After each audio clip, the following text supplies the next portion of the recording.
परिस्थिति में मुझे वो दुख दे रहा है, लेकिन छोड़ के जाएगा तो हम रोएंगे। इसका कारण क्या है, कौन बताएगा? क्योंकि उसके साथ हमारी भावनाएं जुड़ी हुई हैं। हाँ, तो हमारी आसक्तियां हैं वो जुड़ी हुई है उनसे, है ना।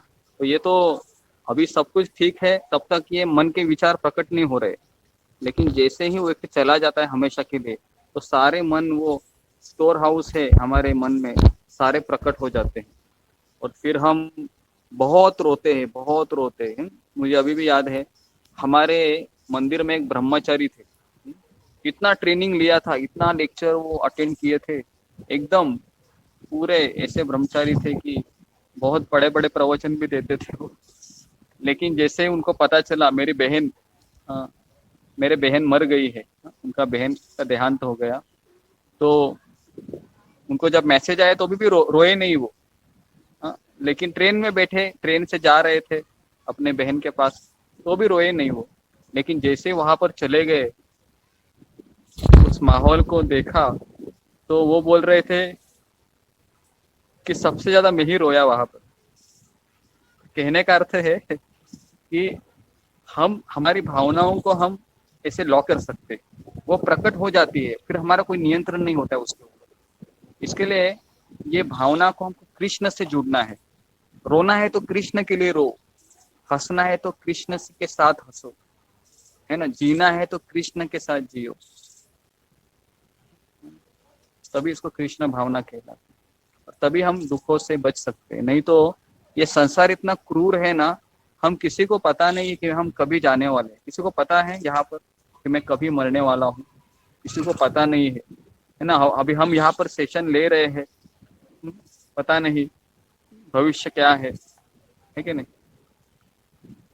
लेकिन कुछ भी हो, आप लोग है वो मनुष्य शरीर मिलेगा, हाँ, आप सभी लोगों को, अगर हमारा भक्ति पूरा नहीं होता है।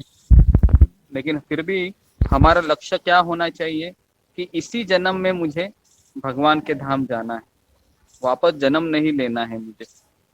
कुछ कितना भी मुसीबत आए, कृष्ण के सामने जाओ और रो, कहो कि भगवान, अगर आप मुझे इसी जन्म में भगवत धाम भेजना चाहते हो तो मैं और रोने के लिए तैयार हूँ। कितने लोग ये प्रार्थना करेंगे, बताइए? कोई नहीं कर रहा है। ओके, थैंक यू गुरु जी। प्रभु जी सारे करेंगे, करेंगे। करेंगे। करेंगे। सोच समझ के करना आ गया, नहीं तो प्रॉब्लम होगा फिर। अगर आप उसके लिए तैयार नहीं है तो आप मत करिए। अगर आप सही में आप भगवत धाम जाना चाहते हो इसी जन्म में, तो भगवान आपको पूरा शुद्धिकरण कराएंगे, पूरा, है ना, सारा गंदगी निकालेंगे फिर, है ना, एक ही बार से। तो इसके लिए एक ही जन्म में जाना है। और जिसके जीवन में ज्यादा दुख आते हैं ना, अभी लेक्चर सुनने के बाद समझने का वो उसका आखिरी जन्म है, समझने का उसका आखिरी जन्म है। इतना मुसीबतें भगवान दे रहा है ताकि जल्दी से जल्दी इसका पीछे का जो हिसाब किताब है भगवान दूर करना चाहते जल्दी से जल्दी। गुरु जी यहाँ पर मेरा एक प्रश्न है कि घर वाले तो ये कहते हैं कि भजन करती है फिर भी इसके कष्ट कम नहीं होते हैं। हाँ, तो उसके लिए घर वाले ही अज्ञानमय है, अभी वो गीता पढ़ नहीं रहे हैं ना माला जप कर रहे हैं, तो उनके बातों का सीरियसली नहीं लेना चाहिए, है ना। उनके ऑब्जर्वेशन को हम सीरियसली नहीं लेते, क्योंकि वो लोग अज्ञानी है, 3 गुणों से भ्रमित होते रहते हैं। और उनके लिए क्या है, उनके लिए सुख मतलब क्या है कि कोई पीड़ा नहीं होनी चाहिए, कोई मुझे कष्ट नहीं होना चाहिए, बस मैं आराम कुर्सी में बैठूंगा, है ना, और अंगूर चबाते रहूंगा, है ना। तो उनको ऐसा लगता है कि यही सुख है, लेकिन ऐसा नहीं। क्योंकि कृष्ण का भक्त, मैंने आज ही सुबह मैंने बताया था कि जब द्रौपदी को दुशासन खींच के लेके आ रहा था, तो द्रौपदी सोच सकती थी कि मैं इतनी बड़ी, भगवान की बहन है वो द्रौपदी, है ना, द्रौपदी को कृष्णा भी कहते हैं, कृष्णा। तो ऐसे भक्त को घिसटते घिसटते दुशासन लेके आ रहा था, पूरी सभा, पूरी राजसभा में। और सोचो कि आज कलयुग में भी ऐसा अगर कोई व्यक्ति करता है कि सबके सामने अगर किसी स्त्री को है ना, नग्न करने का प्रयास करता है, वो भी बहुत सारी मीडिया खड़ी हो जाएंगी। लेकिन 5,000 साल पहले सोचो, द्वापर युग की बात है ये। हाँ, करीबन 16,000 से 1 लाख लोग तभी वहां पर सभा में उपस्थित थे, है ना। और सोचो इतने लोगों के सामने किसी स्त्री को, है ना, नग्न करने का प्रयास हो रहा था वहां पर। तो आप सोचोगे कि द्रौपदी का कितना बड़ा परीक्षा लिया कृष्ण ने, है ना। तो इसके लिए मैं तभी सोच रहा था, ये उदाहरण तो मैंने कभी ऐसा सोचा ही नहीं था, क्योंकि बोल रहा था तभी मेरे को अचानक ध्यान में आया, अरे इतनी बड़ी भगवान की भक्त है द्रौपदी, है ना। लेकिन क्या भगवान ने परीक्षा ले लिया, है ना। उसके बाद कृष्ण की बहन है सुभद्रा, है ना, उसका इकलौता बेटा अभिमन्यु भर जवानी में मारा गया। क्या परीक्षा लिया भगवान ने, है ना। ये सोचकर भी डर लगता है। हाँ, कितने लोगों का डर लगता है ये सोचकर थोड़ा डर लगता है, बाप रे क्या होगा फिर मेरा भी, पता नहीं अगला नंबर किसका रहेगा। तो अभी करे तो क्या करे कि कृष्ण, अगर हमको भगवान के धाम जाना है तो कृष्ण का मैं एक देखा है, कृष्ण का हृदय क्या भावना कैसे है ना, वह क्या करता है हमको ऐसे मशीन में डाल देता है ना, जिसमें हम बहुत पीटते रहते हैं, घिसटते जाते हैं, कष्ट होता है, रोते हैं, चिल्लाते हैं, हाँ वो क्या हो रहा है कृष्ण ये। जब से मैंने माला ली है हाथ में, बहुत कुछ हो रहा है मेरे जीवन में। माला नहीं थी मेरे हाथ में, सब कुछ आसान चल रहा था तो ऐसा फिर होने लगता है। लेकिन एक भक्त कहता है, कृष्ण अगर आपकी इच्छा है कि ये मेरे लिए अच्छा है, ये इससे मैं जल्दी आपके साथ आ सकती हूँ, तो इसको होने दो, मैं इसको सहन करूंगी। अब ये बहुत ऊंचा ऊंचा स्टेटमेंट है ना, क्योंकि हर कोई उसको पचा नहीं सकता। तो इस प्रकार से 27 श्लोक कवर किए, 28 28, हाँ 28 हो गए। हाँ, अभी 29, 30, 31, 32, ये 4 श्लोक है। इसको हम अभी कौन पढ़ेंगे इसको, अंजलि सिंहानी, हाँ कैलाश प्रभु पढ़ो, 4 4। हाँ। ओम कैलाश नमो भगवते हाँ, ओम नमो भगवते वासुदेवाय, ओम नमो भगवते वासुदेवाय, ओम नमो भगवते वासुदेवाय। समं पश्यन् हि सर्वत्र सम व्यवस्थितम् ईश्वरः न हिनस्ति आत्मनः आत्मनं ततः याति परम गतिम्। Translation by the Srila Prabhupada के जय हो।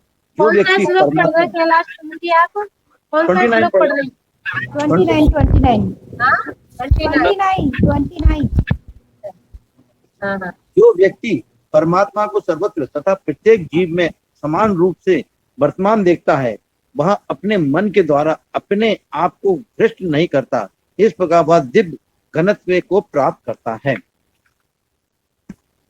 प्रकृत्या एव च कर्माणि क्रमाणि सर्वशः या पश्यन्ति तथा आत्मनम् अकर्तम् सा पश्यति।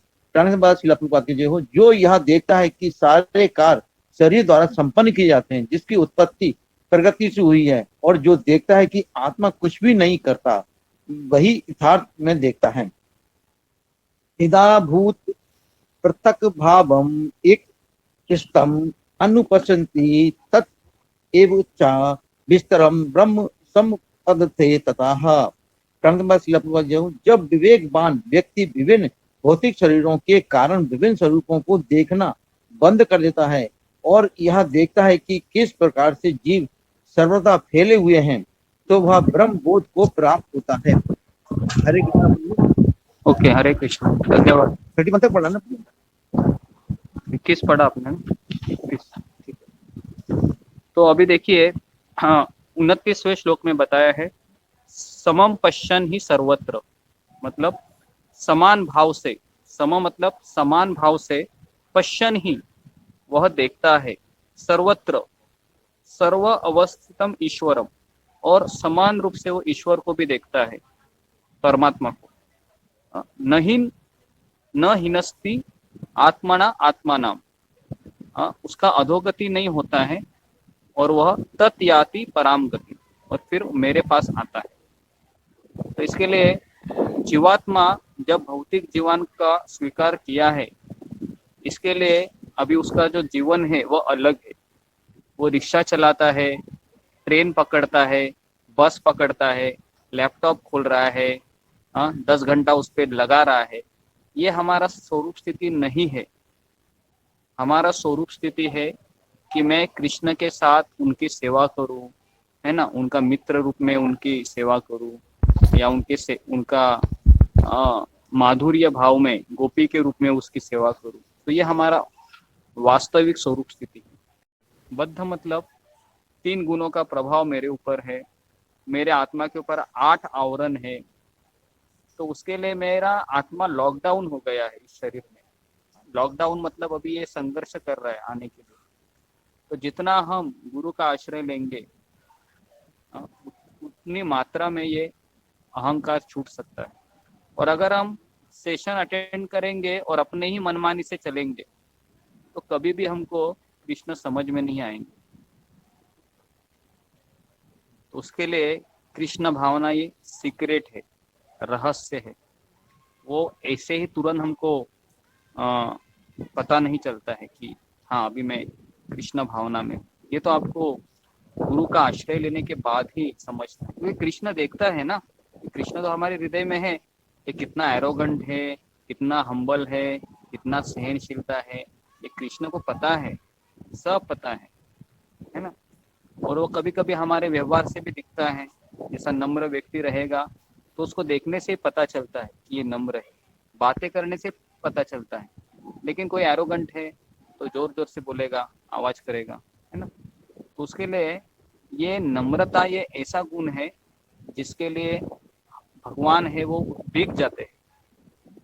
भगवान को अगर खरीदना है तो ऐसा व्यक्ति जब सोचता है कि मैं कृतज्ञ हूँ कृष्ण कि आपने मेरे जीवन में भगवत गीता का ज्ञान मुझे आप दे रहे हो। इतने जन्मों से मैं भ्रमण कर रहा हूँ अलग अलग शरीर में, लेकिन इस कलयुग में भी मेरा जन्म हुआ है, लेकिन भक्तों की संगति से, प्रभुपाद जी का कृपा से आज मैं इस गीता का अध्ययन कर पा रहा हूँ। तो ये सौभाग्य जब हम समझते हैं ना तो हम वास्तविक रूप से नम्र बन जाते हैं। और जब हम सोचते हैं कि मैं अधिकारी हूँ इसकी, मेरा अधिकार है ये, तो कृष्ण बोलते हैं ठीक है तुम्हारा अधिकार है, तुम यहाँ पर ही रहो फिर, है ना। तो इसके लिए हमको नम्रता होनी जरूरी है। तो ये 29वां श्लोक। 30वां श्लोक में बताया है कि प्रकृतेव च कर्माणि क्रियमाणानि सर्वशः। तो जब कोई व्यक्ति देखता है कि प्रकृति के द्वारा ये निर्मित शरीर ही सब कुछ कर्म कर रहा है, और यह पश्यति देखना है, तथा आत्मान कर्तारम स पश्यति, और ये आत्मा क्या है, अकर्ता है। अकर्ता मतलब कुछ काम नहीं करता। आत्मा कुछ काम नहीं करता है, आत्मा तो इस शरीर में बैठा हुआ है, अनुभव ले रहा है, लेकिन मेरा शरीर है यह सब कर्म कर रहा है। तो वो यथार्थ रूप से देख रहा है। तो अभी तो आप सोचिए कि हम रोजमर्रा की जिंदगी में हम खाना खाते हैं, है ना, पानी पीते हैं, इधर उधर घूमने जाते हैं। तो कितने लोग हैं खाना खाने के बाद सोचते हैं कि कृष्ण का प्रसाद है, ये मैंने शरीर के लिए नहीं आत्मा के लिए मैंने खाया है, तो मेरा आत्मा अभी संतुष्ट हो गया है। ऐसा आपको कभी खाना खाते वक्त आप सोचते हो? कितने लोग सोचते हैं? सोचते हैं गुरु जी। प्रभु जी फील हमें सोचता है ना। जी जी। तो ये सोचना चाहिए, क्योंकि हमें हमारे इमोशन भावनाएं इन्वेस्ट करनी चाहिए। हाँ, इसके लिए जो लेडीज लोग है ना, जो गोपिया है, भगवया कुंती महारानी भी एक लेडीज थी, उसके बाद यशोदा मैया भी एक लेडीज है, देवकी भी एक लेडीज है, वृंदावन की गोपिया भी एक लेडीज है। तो लेडीज का एक गुण क्या होता है कि उनका हृदय कोमल होता है और वो अपनी भावनाएं तुरंत इन्वेस्ट कर देती है कहीं पर। लेकिन स्त्री में एक विशेष अवगुण भी होता है। वह कौन बताएगा मुझे कि स्त्री में अवगुण कौन सा होता है बड़ा? ईर्ष्या का अंकुर। हाँ, ईर्ष्या। ईर्ष्या करती है वो। अगर कोई लेडीज है ना, मेरे से ज्यादा आगे आगे कर रही है ना, ग्रुप में भी, तो उसको फिर खट्टा लगता है कि अरे ये क्या हो रहा है मेरे साथ, अन्याय हो रहा है, मैं तो पहली बार आई, ये तो अभी बाद में आई, मेरे ऊपर शासन हो रहा है। तो ये ईर्ष्या का जो भाव है ना, ये स्त्री में उसी के कारण स्त्री प्रगति नहीं करती है। जब वो ईर्ष्या का त्याग करके वह एक कोमल हृदय से, है ना, कृष्ण भावना को जानने का कोशिश करती है, तो फिर वह भगवान की कृपा पात्र हो जाती है। और पुरुष में सबसे बड़ा एक गुण होता है कि वो जिम्मेदार होता है, जिम्मेदारियों को निभाना जानता है वो, लेकिन साथ साथ उसमें एक अवगुण भी होता है।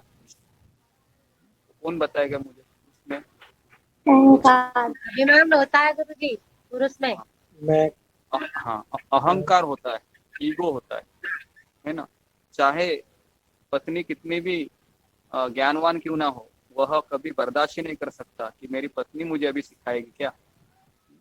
तो कभी भी अपने पत्नी का वो बात मानता नहीं। लेकिन महाभारत में गांधारी है, वह धृतराष्ट्र को समझाती है कि तुम्हारी आंखें नहीं है, तुम अंधा है, मान लिया मैंने, लेकिन तुमको कान तो है ना। तुम्हारे दरबार में एक लड़की चिल्ला रही है और तुम है क्या ऐसे ही केवल खड़ा होके बैठ के केवल तुम सुन रहा है। तो पहले के जमाने में स्त्री भी जो पत्नी है पति को चास्टाइज करती थी, लेकिन आज अगर कोई बोलती है पत्नी, तो पति क्या बोलता है, मैं तुम्हारा ठेका लेके बैठा है, तुमको खिलाता हूँ पिलाता हूँ, और अभी तुम मुझे ज्ञान की पट्टी पढ़ाएगी क्या, ऐसा बोलेगा वो। तो इस तरीके से अभी बहुत फर्क है उसमें अभी, क्योंकि वो जानता ही नहीं कि खिला रहा है पिला रहा है कौन है। इस श्लोक में हमने देखा कि पालन करता वास्तविक परमात्मा है, हम तो केवल एक माध्यम है, एक साधन है। पति हमेशा यही सोचता है कि मैं साधन हूँ जिसके द्वारा मैं मेरे पत्नी बच्चों को खिला रहा हूँ। पति जब सोचता है कि मैं कष्ट कर रहा हूँ, मेरे कारण तुम्हारा पेट भर रहा है, तो ये वो अज्ञान का लक्षण है। ठीक है, उसके बाद 30 हो गया। तो ये शरीर क्यों दिया है हमें, तो यहाँ पर बताया है कि ये भगवान ने उनकी इच्छा को पूर्ण करने के लिए एक यंत्र दिया है, और इच्छाओं के कारण ही मनुष्य कठिन परिस्थितियों में गिर जाता है और सुख और दुख को भोगता है। तो इसके लिए हमको इच्छा नहीं करनी चाहिए, लेकिन इच्छा तो हम करेगा ही, क्योंकि मन है, मन के 3 कार्य होते हैं, इच्छा करना, उसके बाद विचार करना, सोचना, और अनुभव करना। ये मन के 3 कार्य है। बुद्धि के 2 कार्य है। कौन बताएगा मुझे बुद्धि के 2 कार्य कौन से हैं? किसी को पता है बुद्धि के 2 कार्य कौन से हैं?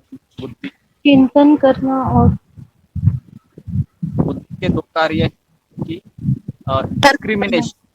टेंशन करना बुद्धि का एक अर्थ। नहीं, डिस्क्रिमिनेशन का अर्थ क्या है हिंदी में? भेदभाव करना। भेदभाव करना, और डिस्क्रिमिनेशन करना, और दृढ़ निश्चय करना है ना। डिटर्मिनेशन एंड डिस्क्रिमिनेशन, ये 2 चीजें, तो ये बुद्धि से आती है। लेकिन ये बुद्धि कभी मेरी निश्चय होगी जब मैं गीता के सत्रों को अटेंड करूंगा, प्रश्न उत्तर लिखूंगी रोज, है ना। तो मैं देख रहा हूँ कुछ हमारे सत्र में ऐसे भक्त हैं जो रोज बिना भूले, लेकिन प्रश्न उत्तर है वह भेजते हैं ग्रुप में। तो ये सब जब मैं देखता हूँ ना, तो मुझे फिर लगता है कि हाँ, तो यहाँ पर ऐसे लोग हैं, भक्त हैं, जो सही में कृष्ण के लिए लालायित थे, कृष्ण के लिए आतुर है ना। लेकिन जब हम देखते हैं कि खास करके लोग सेशन अटेंड करते हैं और बस ऐसे ही सुन के फिर चले जाते हैं, जपा सत्र में भी आते नहीं है, तो फिर इसमें ये समझ में आता है कि ये केवल सुनने के लिए सुनते हैं। तो इसके लिए यहाँ पर 50 लोग 40 लोग आते हैं, लेकिन जैसे मैं बता रहा हूँ कि हर एक व्यक्ति का कृष्ण को प्राप्त करने की अभिलाषा इसमें बहुत अंतर है